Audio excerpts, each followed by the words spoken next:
Hello, I'm John Gaver with Allegiance Books on behalf of the Fair Tax. And I'm here interviewing Martin Etwop.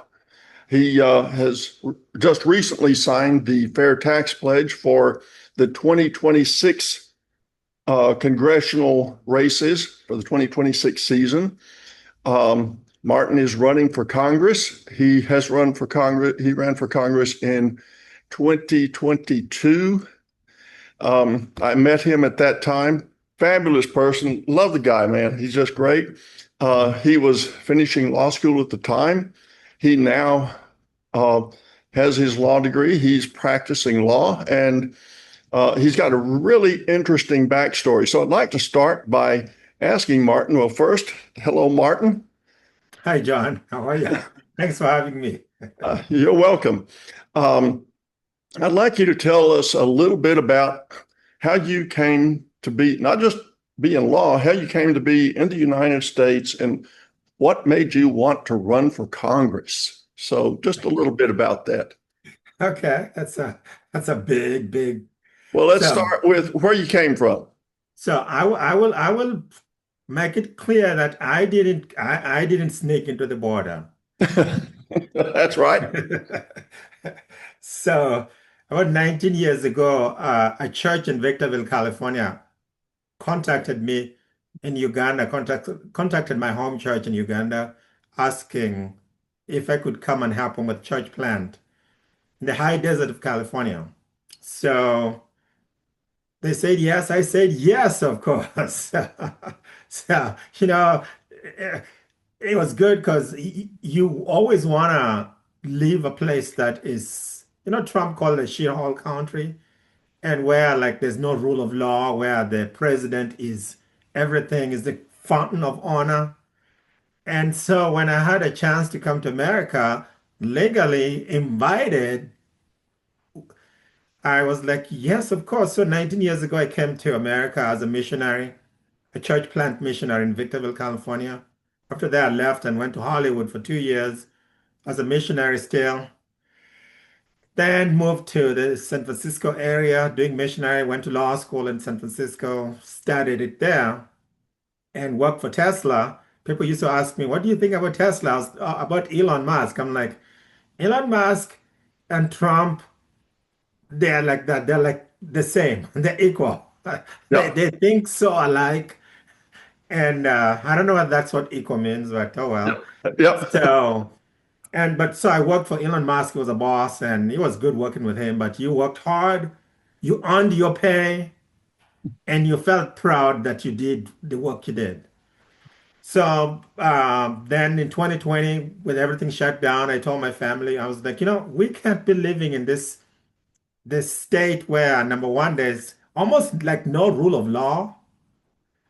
Uh, oh, it was like Uganda. The governor and the president and Pelosi were the law of the land because it's a mess. It's ridiculous out there. So we left, came to came to Texas, finished law school here in Houston, and that's how I came to America from a place of disease and and and uh, and corruption, and where you really don't know where your next meal is going to come from, to the greatest nation on earth. I'm proud to be here. Oh, that's good. So what led you to want to run for Congress? That's a big step. Yeah, so having moved to Texas and having watched 2020 with the how elections went, and how it seemed like nobody really cared about the little guy like you and me, where people didn't care about, especially my kids. I'm a dad of four kids. And in 22, by the time I spoke with you, I had three kids. My youngest had just been born. And I felt like nobody really cared for my kids. Right now, we have $26 trillion in debt. We have Congress that is more concerned about people being celebrities, flying all over the nation, or being in front of the TV than actually dealing with table problem issues, like talking about what affects us, talking about how do we make it affordable for our kids again? How do we cut down this debt that we're living for our kids? And I couldn't afford to sit back. Fact, Uganda was turning to no, America was turning to be like Uganda. We're becoming a socialist, corrupt nation where the rule of law was being. I mean, even now, people don't really care about the rule of law anymore. And I'm like, I can't live. This is the nation that gave me everything. Gave me my American dream. Gave me my life dream. How do I dare let my kids live in the American nightmare? That's why I chose to run for Congress, to fight for that American dream for my kids. So That's why I'm running. I remember what you said to me back in 2020. Yeah, and I'll say that what your kids, yeah. I cannot afford for my kids to live in Uganda in America because that's where we're turning back to. Mhm. Okay, well, great. So also back to your legal stuff. Tell Yeah. me about a couple of the things that you've done well, what kind of law do you practice right now? I'm a public interest attorney, so basically I hold the government accountable. That's good. Yeah, from the mud board to the school board to the city council to county commissioners, all the way to the DOJ. Wherever they're screwing up, I go after them. Okay. Tell me about just a couple of the cases that you've participated in that you're really proud of. Yeah, I think one of the biggest one that I was involved in was the Trump, what we end up calling the Trump train case. It was big, the big news last year, and it was big news 4 years ago, five in 2020 when this guy's, Biden bus was coming to Texas. They were touring Texas, and Texans were like, let's show them at this Trump country. So they just drove with, Trump trains, people driving with flags behind their cars.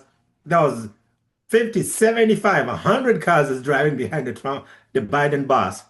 So these Biden people uh, sued the Trump trainers, claim on a 1872 anti-KKK law, saying these guys were intimidating them, threatening them, and trying to prevent them from voting.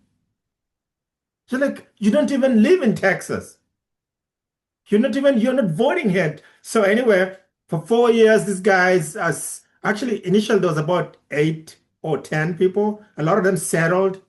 I mean, you are a nobody going against 35 attorneys from the DOJ, from the biggest law firms in New York City, in Washington, D.C., in California, and here in Austin. We had 35 attorneys going after these people. So a few settled with the Biden admin, but there were six that said no, we're not giving up. And so we went after we defended these guys very strongly. And after 4 years of their lives being taken away from them, now let me tell you, one of the guys was a veteran. He just loved to do barbecues. That's all. He just loved to do that and share his love for Trump. Another one was a pastor, and he he led the Trump. He was a head of the Trump train.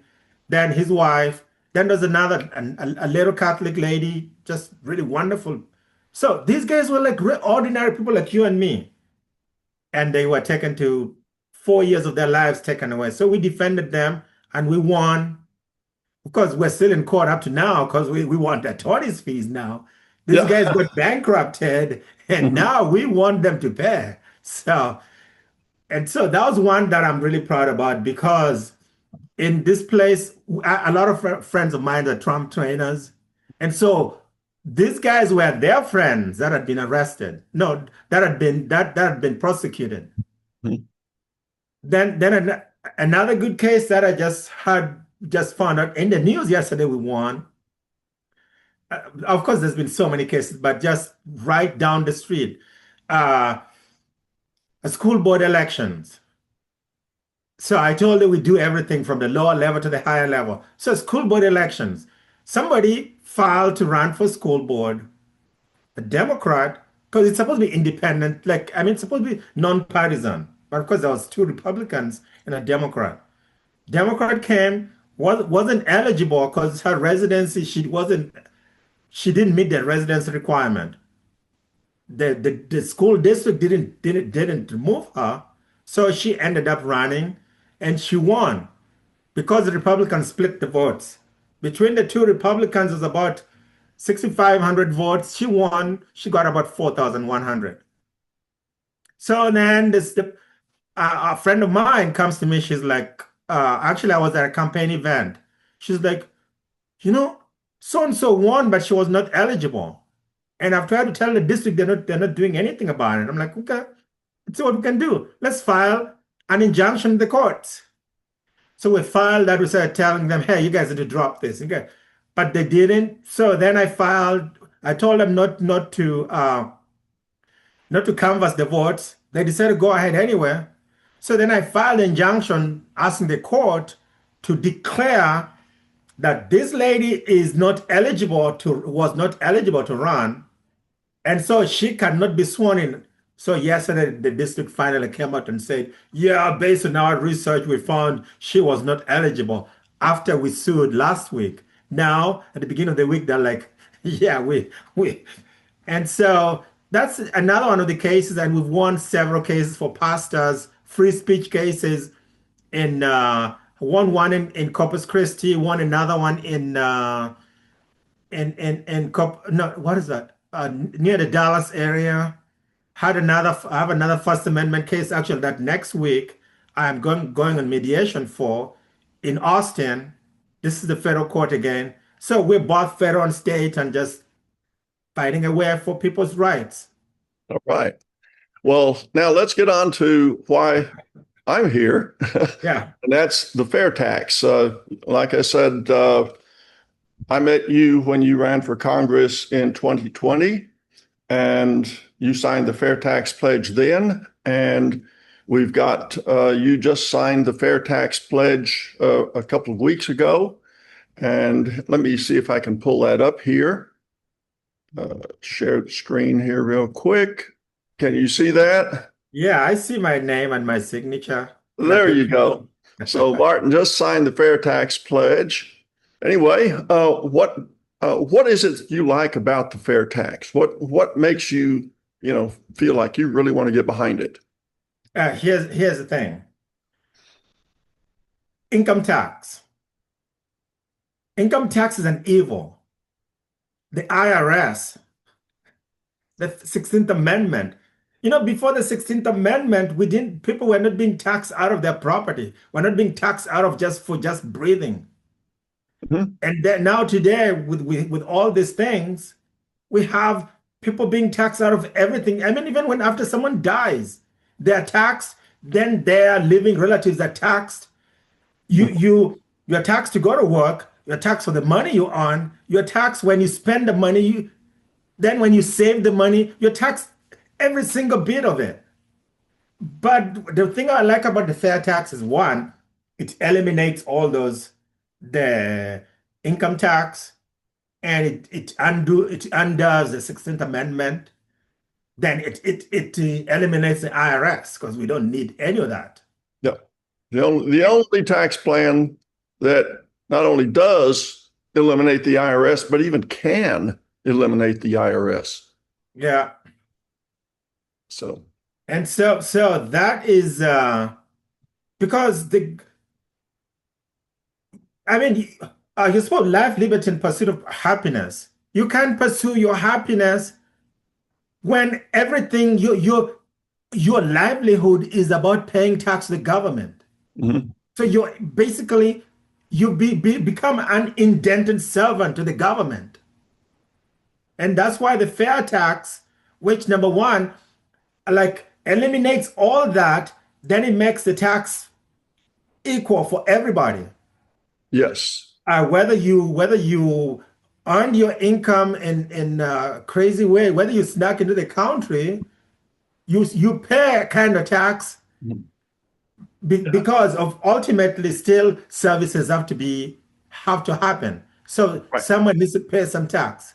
So, Right. but then it equalizes it for everybody, whether you're wealthy or you're poor, based on your income. Yeah. You Illegal it aliens are the only ones that would end up paying the full amount of tax, yeah, the cash register rate, because everybody else, poor working Americans, would be paying, 1%, 0.5%, 2% because of the prebate. Whereas people like Bill Gates and Elon Musk would be paying the pretty full close to 23%. yeah. And they spend a lot of money. Every time Musk gets on that plane, he spends tens of thousands of dollars on fuel, landing fees, pilots, and so on and so forth, like that. Mhm. So, these people, they go out to dinner, they have, champagne and caviar, and instead of beer and peanuts, that's me. but Yeah, yeah. so everybody pays, and it's pretty equal. So So if you don't spend, if you basically don't pay. yeah, you can be a hermit and live in a cave and grow your own food and never pay a penny of tax. Yeah. But if you live at the poverty level, you don't pay a penny of tax because you get everything back in the rebate, the family consumption allowance. But if you're spending millions of dollars a year, you're paying tax on every penny that you pay beyond that poverty level, which for a family of Mhm. four is a little over 650, around $650 a month, I believe, something like that. Mhm. Is that right? I think so. But once you get over the poverty level, then that tax starts to build up. Well, if you're the most people would pay 70% of people would pay less than 11.5%. I found that, put that in my book Mhm. uh, during some of my research. But you've got the right point, though. Everybody's equal. Yeah. And so, anyway, well, Martin, it is really a pleasure to talk to you. I look forward to the time when I can see you actually in person again. Uh, I hope to be there when you get, uh, you know, sworn into the House. That would be Yes. a great thing. I think, I issued my endorsement to you. I don't normally issue endorsements early. I want to see who all is going to be running. Your qualifications are so good that I made an endorsement over a year out. Nobody else has signed in to run for this office, and we need to get rid of Dan Crenshaw.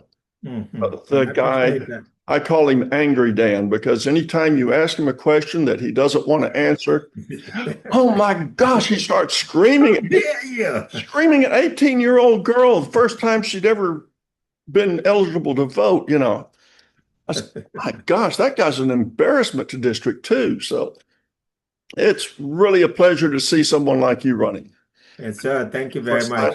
Thank you for signing the Fair Tax Pledge. And we look forward to having you in Congress and helping to get the fair tax passed. Yes, sir. Thank you. And thank you for your time. Thank you for your endorsement. And as you can tell, when I start talking about the cases I do, I get so excited.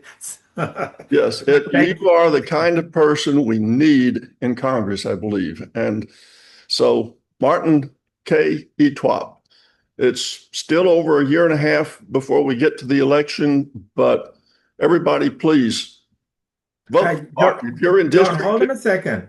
The primaries are 9 months away. well, yeah, the primary, yeah, that's right. That's the one that matters because Yeah. whoever wins the primary in District 2 is one of the most Republican districts in the country.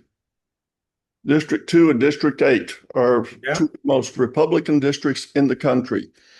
And before they split it up, District 2 was the most Republican. I don't know if it still is. But So whoever wins the primary is going to win the general election. Yeah. And we need to get Dan Crenshaw out and get Martin Etwop into Congress, someone who's going to represent us, not the establishment. So, Martin, it's really a pleasure. It's good talking to you again. And Thank you. Appreciate you. Thank you very much. thank you. Okay, bye-bye. Have a good day. Bye.